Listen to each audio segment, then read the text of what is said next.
નમસ્તે વિદ્યાર્થી મિત્રો, ફરી એક વખત તમારા સૌનું હાર્દિક સ્વાગત છે. એક નવા જ વિડીયોમાં કચ્છ સ્પેશિયલ ભરતીમાં મોટો ગોટાળો કરવામાં આવ્યો છે એ પ્રમાણે માહિતી મળે છે.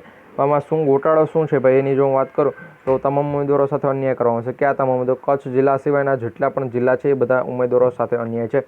હવે મિત્રો, આપણે એક્ઝામ્પલ તરીકે હું દ્વારકા જિલ્લામાંથી આવું છું, ગીર સોમનાથ હોય, જુનાગઢ હોય, રાજકોટ, અમદાવાદ, કોઈ ક્યાંયથી પણ મિત્રો હું આવું છું, પરંતુ હું આપણા જે પણ જિલ્લા છે એમાં કોઈ પણ ભરતીની જાહેરાત હોય તો આપણે એમ કહીએ કે ભાઈ કચ્છના ઉમેદવારોને એમાં ફોર્મ નથી ભરવાનું. પરંતુ એવું માહિતી મળે છે કે ભાઈ કચ્છના ઉમેદવારો એમ કહે છે કે આમાં ફક્ત ને ફક્ત કચ્છની ભરતી માટે, કચ્છ સ્પેશિયલ ભરતી છે તો ભાઈ એમાં કચ્છના ઉમેદવારોને જ અગ્રતા આપવી જોઈએ અને કચ્છના ઉમેદવારો જ આમાં ફોર્મ ભરી શકવા જોઈએ. જ્યારે મિત્રો જો ફોર્મ ભરવાની વાત કરવામાં આવે મિત્રો તો મિત્રો જો કચ્છના ઉમેદવારો એમ કહેતા કે ભાઈ મને અગ્રતા આપવી જોઈએ, તો જ્યારે પણ ડેટા આવેલા હતા કે ભાઈ 4100 શિક્ષકોની ભરતી છે, તો એમાં ફક્ત કચ્છના છે એ 1000 ઉમેદવારો. એટલે મિત્રો હું અંદાજો મારીને તમને કહું, અંદાજો નહીં મિત્રો, ફિક્સ આંકડો છે 1100 પ્લસ 1100 પ્લસ છે. એટલે અહીંયા 1500 ઉમેદવારો આપણે લઈ લઈએ. 1500 ઉમેદવારો છે કે જેણે ફોર્મ ભરેલા છે, તો બીજા ઉમેદવારો તો યાર બીજા જિલ્લાના હોવા જોઈએ, પરંતુ તો પણ કચ્છના કહે છે કે નહીં ભાઈ, કચ્છના ઉમેદવારો એટલે કચ્છના ઉમેદવારોનું સિલેક્શન થવું જોઈએ કચ્છ સ્પેશિયલ ભરતીમાં. તો એનું એક ન્યૂઝપેપરનું કટિંગ પણ આવેલું છે કે જે આજે તમારી સામે રાખવાના છે.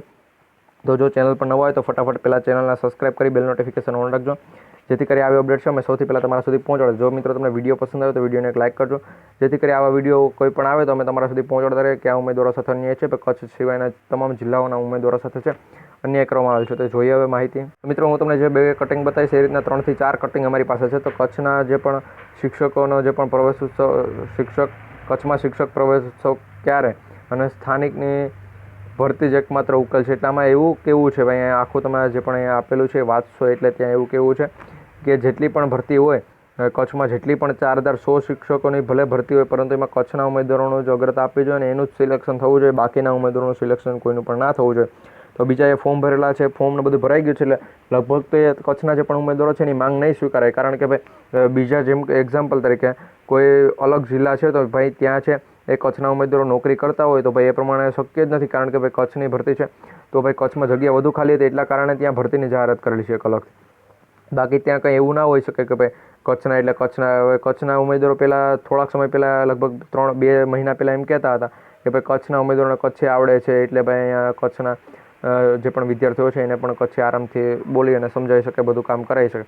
તો શું તમે અમારા જે પણ એરિયામાં આવો તો ત્યાં અમારી ભાષા તમને ના આવડતી તો અમે તમને એમ કહીએ કે ભાઈ તમારે સિલેક્શન ના થવું જોઈએ ને તમારો ફોર્મ ના ભરી શકો ને એ પ્રમાણે. તો અહીંયા મુંદ્રા તાલુકામાં 348 શિક્ષકોની ઘટ પૂરવાનો અહીંયા પ્રવોત્સવ અને એ બધું થયું. તો અહીંયા ક્યાં કેટલી જગ્યાઓ છે, ક્યાં કેટલી જગ્યાઓ ખાલી છે, ભુજમાં કેટલી જગ્યાઓ ખાલી છે, એ પ્રમાણે પણ અહીંયા અપડેટ આપેલી છે. તો મિત્રો આ પ્રમાણે ફૂલ અપડેટ હતી. જો મિત્રો તમને અપડેટ પસંદ આવે તો વિડીયોને એક લાઇક કરી દેજો.